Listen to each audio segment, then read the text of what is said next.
446 میں آ کر شیعوں کی حکومت کو ختم کیا تغرل بیگ سلجوکی نے۔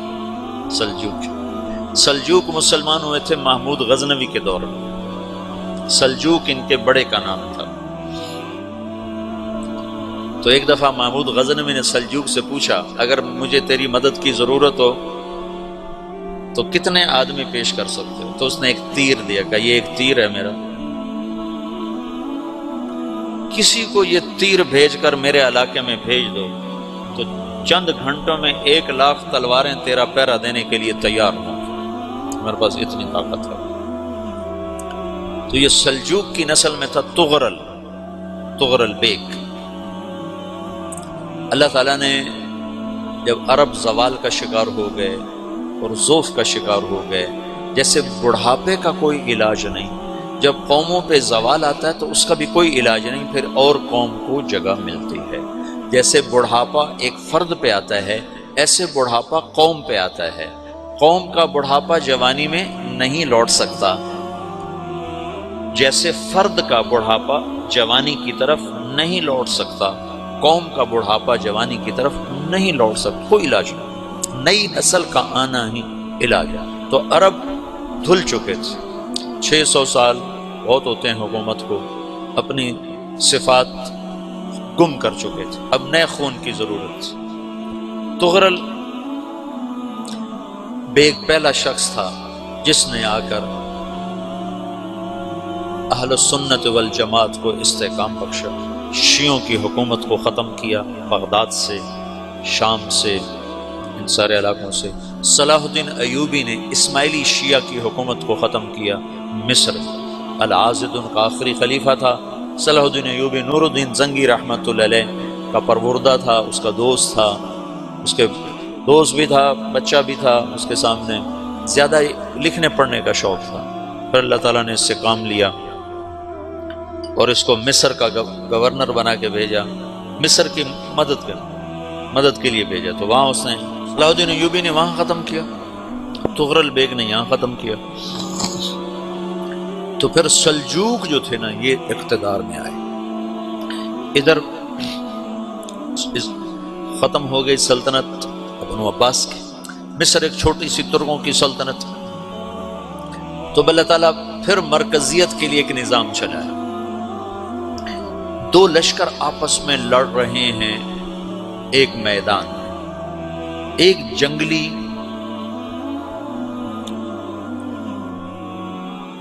بدوؤں کا قافلہ، جنگل کے لوگ اپنے قبیلے کو لے کر، ایک جنگلی قبیلہ اپنے سردار کے ساتھ نقل مکانی کر رہا ہے ایک جگہ سے دوسری جگہ۔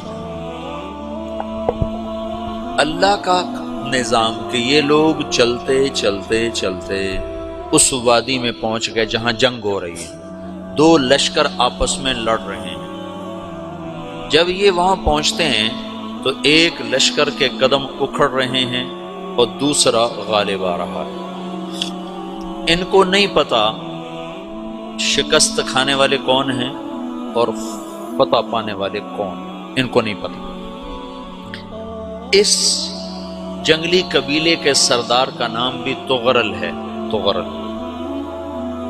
تو یہ سردار کہتا ہے جو شکست کھا رہے ہیں ان کی مدد کرو، کچھ پتہ نہیں کون ہے، کہتا جو شکست کھا رہے ہیں ان کی مدد کرو۔ تو 400 وحشی جنگلیوں نے فاتح لشکر کے پیچھے حملہ کر دیا۔ وہ تو ایک کافی ہوتا تھا، 400 دوڑ جب تلواریں پڑیں تو چند لمحوں میں نقشہ بدل گیا، بھاگنے والے جم گئے اور جمنے والے بھاگ پڑے۔ جب جنگ ختم ہوئی تو شکست خوردہ لشکر کے بادشاہ نے ان کو بلایا، اسے پوچھتا ہے مجھے جانتے ہو میں کون ہوں؟ کہا نہیں۔ کہا تو تم نے میری مدد کیوں کی؟ کہا انسانی ہمدردی کی وجہ سے، تمہیں شکست ہو رہی تھی اس لیے تمہاری مدد کی۔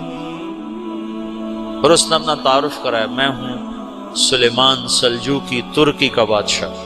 مسلمانوں کا لشکر تھا اور تاتاریوں سے شکست کھا رہا تھا، تاتاری فتح پا رہے تھے، مسلمان شکست کھا رہے تھے۔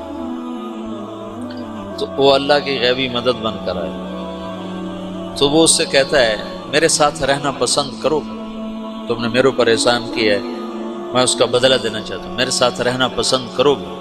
کہنے کا کر لوں گا۔ تو اس کو لے کر ترکی آیا، اور استنبول اس وقت روم کی حکومت میں تھا، اسے فتح کیا اس تغرل کے آگے چوتھے پانچویں پڑپوتے محمد فاتح نے۔ تو یہ استنبول ہے، یہ ترکی ہے، بیچ میں ایک چھوٹا سمندر ہے، یہاں ایک جاگیر ہے۔ تو سلطان سلیمان کہتا ہے یہ جاگیر تجھے وقف ہے، ادھر سے رومی مجھے تنگ کرتے ہیں حملے کر کر کے، تو میرا دفاع کرتے رہنا، یہ جاگیر تیری۔ یہ اس جاگیر پہ اس نے اپنے قافلے کو آباد کر دیا، اپنے قبیلے کو، اور ایک چھوٹی سی حکومت بنا لی، جو ایک صوبہ سمجھو، سلمان سلجوقی کا وہ ایک چھوٹا سا صوبہ ہے۔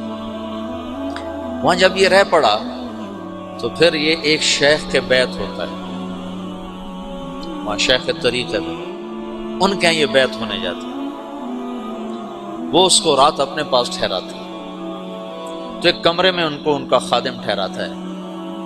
یہ جب کمرے میں جاتا ہے تو سامنے دیوار میں تاکچے پر قرآن پڑا ہوا ہے، تو یہ تغرل بیگ کہتا ہے یہ کیا ہے، یہ کیا ہے؟ تو وہ خادم کہتا ہے یہ کتاب اللہ ہے، قرآن ہے۔ اچھا، وہ اس کو وہاں چھوڑ کے باہر چلا جاتا ہے۔ وہ دیہاتی آدمی، جنگل کا رہنے والا، پہلی دفعہ زندگی میں قرآن دیکھا، وہ کہتا ہے یہ قرآن ہے، اللہ کی کتاب ہے، میں اللہ کی کتاب کے سامنے سو جاؤں، کتنی بے ادبی ہے۔ تو اس نے ایسے قرآن اٹھایا اور سر پہ رکھ لیا اور کھڑا ہو گیا، ساری رات قرآن سر پہ رکھ کے کھڑا رہا۔ رات کے پچھلے پہر اس کو خواب آیا،